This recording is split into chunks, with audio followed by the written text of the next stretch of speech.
Japanese YouTube channel mine. Just today, I'm gonna react the United States USA versus the world has who would win. Yay! Don't forget to subscribe before I start a fun video. Reni Japanese, here we go! A superpower can be defined as a state with the ability to project power or exert influence on a global scale, usually in more than one region at a time.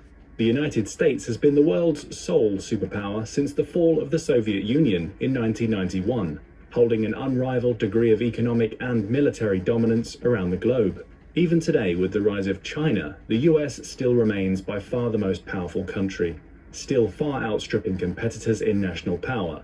It still has 3 times China's wealth and 5 times its military capabilities, and that's not to mention its enormous advantages in geography, demographics, and more. All things considered, it doesn't seem likely that the US is losing its status as global hegemon anytime soon. But hypothetically, what would happen if America found itself in a conflict against the entire rest of the world?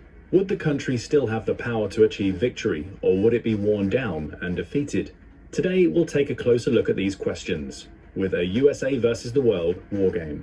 First, it goes without saying that such a scenario is extremely unlikely, if not downright impossible, during our lifetimes. Because of its diplomatic and economic ties around the world, as well as its huge arsenal of nuclear weapons, the US has almost entirely removed the possibility of real war with Europe and many other countries. But playing out the remote possibility still shows us a lot about US power and how it might look in the coming years. For the purpose of this video, we'll exclude nuclear weapons and assume that such a conflict would break out after a period of heightened global tensions, rather than as a surprise attack. So who would really matter? The biggest challenges to the US in terms of actual military capability would certainly be China. Western European nations would be a close second, as they are wealthy and have stockpiles of advanced weapons and technology. While Russia, once considered to be America's main military challenger, its invasion of Ukraine has made clear that the country is something of a paper tiger, especially if its nuclear stockpile is out of the equation. India is another potential player, with the world's largest population and substantial military hardware. Together, China, Russia, India, and Europe account for the majority of the world's military spending outside of the US. In our hypothetical, let's say these countries all align against the US, with the rest of the world primarily contributing materiel or financial support. While this is extremely simplified, the fact of the matter is that most countries do not have the resources to project power beyond their borders or immediate region, making an attack on the US impossible. So let's say war breaks out. The first major difficulty with a global offensive against the US would be geographic. Surrounded by water on 2 sides, and Mexico and Canada to the north and south, any physical attack against the US would face major challenges. First, it would mean mounting either an enormous amphibious assault from one of the coasts, or attempting to invade via land. But the deserts in the southwest and the Great Lakes in the Midwest insulate the country's major population centers from a potential invasion staged from Canada and Mexico. An invasion from outside North America would require massive fronts and long supply chains across the Pacific or Atlantic Oceans, leading to a dramatic reduction of overall power projection. Military expert Dylan Lurk has noted that even the largest amphibious assault in history on either the west coast or the east coast would be too insignificant to acquire an effective beachhead. If every foreign power managed to coordinate such a massive operation, and do so while remaining undetected under the enormous reach and power of the American intelligence apparatus, it would still have issues building up a force of any significant size before being pushed back into the sea. In addition, the strategic Hawaiian island chain acts as a gateway to the US mainland for attacks from the Pacific, and is protected by a significant military presence. Similarly, military installations in Alaska provide protection against any invasion from along the Arctic or Northwest.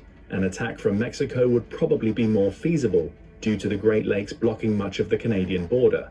But California and Texas have the largest concentration of defense industries and military bases in the country, thus providing an effective deterrent from any attack. With the southwestern desert spanning the 2 regions, the Southwest is also home to multiple heavily armed military bases, such as the White Sands Missile Range in New Mexico or NORAD headquarters in Colorado. An attack launched from Canada on the Midwest or the West would be limited to light infantry and would likely fail to take over population centers or other important strategic points, since there is mostly rural farmland and unpopulated national parks along the border, along with air bases located hundreds of miles south. Dr. Beckley makes this point as well, stating that the United States is a natural economic hub and military fortress. It's packed with resources and has more economic arteries like navigable waterways and ports than the rest of the world combined. And even if the US military was unable to stop an invasion, the huge diversity of terrain would also provide US military personnel or militias with the ability to conduct guerrilla warfare. The US is also by far the most heavily armed civilian population in the world, with a staggering 120 guns for every 100 people.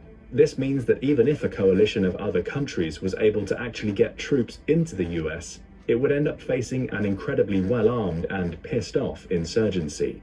On the other hand, over the past 80 years, the US has developed a worldwide infrastructure of military bases, supply lines, and the world's largest air and naval transport fleets. This contains hundreds of ships and aircraft, more than the entire fleet of most countries. The lack of global mobility would be an enormous issue for any coalition facing the US. In the weeks before the sort of global conflict in our hypothetical, the US would most likely pull its forces out of the most vulnerable, non-American bases in Europe, Asia, and the Pacific, concentrating its resources in places where the US exercises greater territorial control to act as staging areas. Some areas would be considered too important to abandon, especially those supporting the military supply chain, US oil assets, and key territorial choke points. One of the first battlefields in any conflict between the US and the rest of the world would be the Middle East. Here, one major aim of the DoD, as carried out by US Central Command, would be to secure critical US oil refineries and distribution centers, as well as gain control of the sea lanes used for transporting oil out of the region. As of 2022, 80.4% of the world's oil reserves are located in countries belonging to the international oil cartel OPEC, and 67.1% of OPEC reserves are in the Middle East. Similarly, over 60% of the world's oil passes through shipping lanes in the Arabian Sea alone. While the US has reduced its presence in the region in recent years, a global conflict would almost certainly cause a reorientation. Possessing the world's 12th largest oil reserves means that the US could theoretically go self-sufficient in wartime, but control of some Middle Eastern reserves would make guaranteeing its supply much easier. Similarly, it would allow the US to deny oil to much of the rest of the world, and undermine the coalition's economies and military production. Europe, which would represent the US's most significant adversary, receives a significant amount of its crude oil and natural gas from the Middle East. This means that US military control of the region would harm Europe's ability to sustain a war effort for any extended period of time. China would face a similar issue, as over half of all its oil comes from the Middle East, making the region among one of the most likely fronts in a global war with the US.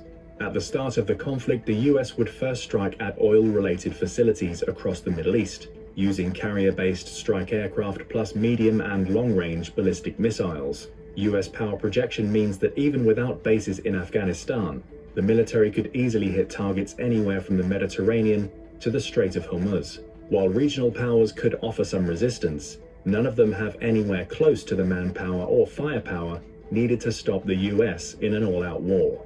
While Israel, Saudi Arabia, the UAE, and several others do have modern fighter jets and other weaponry, even they would not last very long up against the might of the DoD. And because each is an independent country, intelligence and resource sharing among them would also be limited, further reducing the region's ability to stand up to the US in a shooting war. Most of their assets' signals would also likely be jammed by America's powerful electronic warfare capabilities, which would disrupt enemy communications, targeting, and guidance systems across the region. The greatest threat to US control of the Middle East in our scenario comes from ground-based air defenses, as even older systems can shoot unsuspecting fighter jets from the sky. However, unlike Russia's recent experience in Ukraine, the US has actually proven that it can effectively destroy another nation's air defense network, as it did during Desert Storm in the 1990s. Today, this might be even easier due to the enormous arsenal of drones the US has access to. Most US losses in the air would likely come from such drones, as well as fourth-generation jets like the F-15, while its more modern F-18s and F-22s could evade all but the best air defense systems. After establishing air superiority, the US would then work to control all choke points into and out of the region, especially the easily blocked Suez Canal, where over 12% of global trade passes through. If it was able to effectively keep regional control over the Middle East and its resources, the US would have a decent shot at winning against the rest of the world. A second major battlefield would be the Pacific, where the US would probably use its fleet to keep China and other East Asian nations contained and stop them from attacking the West Coast. This could mean either a blockade of major trade and supply routes, as well as using islands like Hawaii and Guam to stage its own offensives. It would also utilize its fleet of aircraft carriers heavily in the Asia-Pacific region. As of this video, there are 47 aircraft carriers around the world. The largest 11 of these are all nuclear-powered carriers belonging to the US, which have more than twice the combined total deck space of every other country combined. The Pacific Fleet fields 7 of these, and in a global war could use them to deny access to anything approaching the US mainland. Again, oil would be another top concern, and the US could use its massive navy to gain control of the Strait of Malacca, which carries up to 40% of the world's trade every year. While less easily choked off than the Suez Canal, a US blockade of this waterway would also devastate most economies in Asia, giving the US serious economic leverage over China, India, and others. The US would also likely exert its naval power in the South China Sea, which it could use to launch strikes against China, Japan, the Philippines, or any other regional power.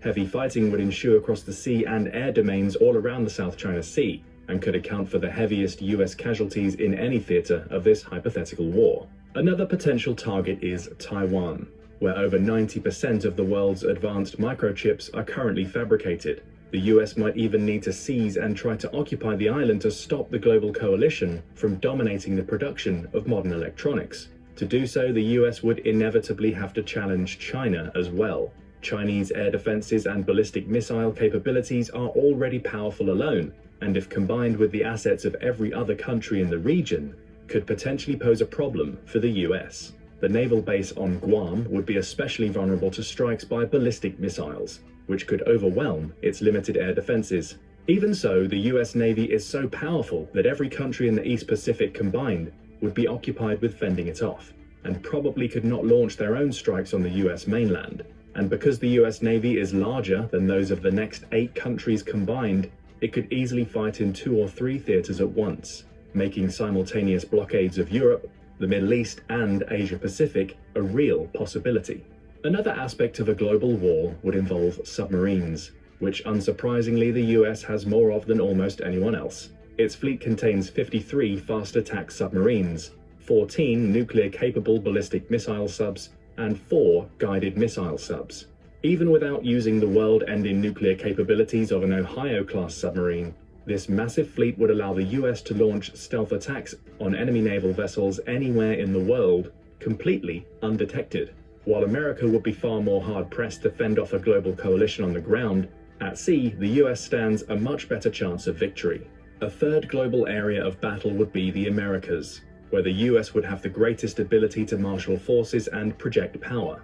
And because Mexico, Canada, and other countries in the region are far less powerful, there is a good chance the US could blockade, control, or destroy the majority of their military and economic resources. Canada and Venezuela are both obvious targets because of their status as oil producers, and in a global war, the US would probably aim to shut down or take control of resources in both. Another obvious target is the Panama Canal, which serves as the gateway between the Atlantic and Pacific, and where 40% of all US container shipping flows through. The US controlled the canal from 1903 to 1979, and would try to seize it again during a global war. This would also provide a choke point against the militaries of Central and South America. Chile is another potential target, as the country supplies 28% of the world's copper, critical for the production of modern electronics. Now, obviously, a hypothetical alliance of every other country in the world would have the numerical advantage in overall troops and economic resources. But keep in mind that as of 2022, US military spending was $877 billion, constituting 40% of the global total and more than the next 10 countries combined. Today, this enormous sum still only accounts for about 3% of the country's GDP, In a global war, this percentage would almost certainly increase and could rise to similar levels as World War II, when US military spending accounted for over 40% of national GDP. Today, that would mean somewhere close to $10 trillion a year in military spending from the US alone, nearly 5 times the global total from 2022. Astronomical numbers like these mean that a war of attrition against America would also be likely to fail, as the country could outspend the rest of the world several times over for many years. To gain a true strategic edge over the US, a global coalition would have to somehow outgun and outspend the Defense Department, while also maintaining their own smaller economies. Another crucial domain in a global conflict with the US would play out in cyberspace. This would probably be the first line of contact between the warring parties, as both sides would attempt to gain information superiority and take each other's systems offline. While US Cyber Command would almost certainly be overwhelmed with attacks by many actors at once, America could also use its own highly effective attacks to shut down enemy power grids, computer networks, weapons, electronics, and much more. And while it's not as dominant in cyberspace as in the real world, the US still has by far the most capable and best funded capabilities in the world. In the 2024 fiscal year, US cyber spending will rise to more than $25 billion, and the country continues to top every ranking of national cyber power. However, this domain would also be one of the biggest dangers to the US in a global war, as cyber attacks are notoriously difficult to predict and defend against. A well-placed cyber attack by a less powerful nation could still be catastrophic, and would probably be a more serious immediate threat to US citizens than a kinetic strike on the country. However, again, we have no way of knowing how much American cyber spending would increase in a total war, or how quickly that would lead to new capabilities. All the elements point to a big conclusion. The US is so powerful that it could take on the rest of the world for weeks or months with no certain winner. Because of this, such a hypothetical conflict would likely become a war of attrition in both the physical and digital worlds. The US would work to starve the world's other major powers of oil, war supplies, and other vital resources, while attempting to preserve its own. A true assault on the US mainland would be extremely difficult because of the country's size, geographic positioning, and incredibly well-armed military and civilian population. Because of the US military's global presence, most of the fighting would likely happen elsewhere, opening theaters of war everywhere from the Middle East to South America and East Asia. In the end, the victor would almost certainly be whichever side could outlast the other, both in terms of military and economic resources. While the scenario of America versus the entire world is obviously an absurd one, it does give us a useful picture of just how powerful the US military really is. With resources greater than those of most individual countries and nearly limitless power projection, even a conventional conflict against the US would be very hard to achieve true victory. Add in the country's continued dominance in cyberspace, and it's not all clear whether the rest of the world would actually be able to win such a war. And all of the speculation above excludes the most powerful part of the equation: nuclear weapons. Because of the principle of mutually assured destruction, no country really wants to use them today. However, it's worth noting that the US has over 1,400 actively deployed nukes, and in any real global conflict, they could be used to give any non-nuclear country a very permanent end. And even in a very distant hypothetical like the one above, we should remember that the cost of human life in any worldwide conflict would be staggering, and that even winners in such a war would suffer. But what do you think? Would the US really be able to win a war against the rest of the world? Or would the country eventually be overwhelmed? Let us know your thoughts in the comments below, and don't forget to subscribe for more military content and analysis. How was this video? Hope you guys enjoyed for this video. America is great and I'm living in America and people feel protected because of those stuff. That's great, but if they're using that for the politics for other country because of it is great, that's ungood, I think. Yeah, maybe people against this my opinion, but I don't really have interest for this stuff. like military and stuff, power, something like that is scary thing for other country. Don't use for politics for other country because to have a lot of things like that. Do you know what I'm saying? I am Japanese, so like Japanese is super small, and then we already said we not gonna do war anymore. So like we don't have anything like that. We have a little bit, but it's not that having things like that. So if US saying to threaten us to saying something like, you know, more money, we gotta listen and we gotta give them all the money to them. We don't really have money, and then we are super old people right now.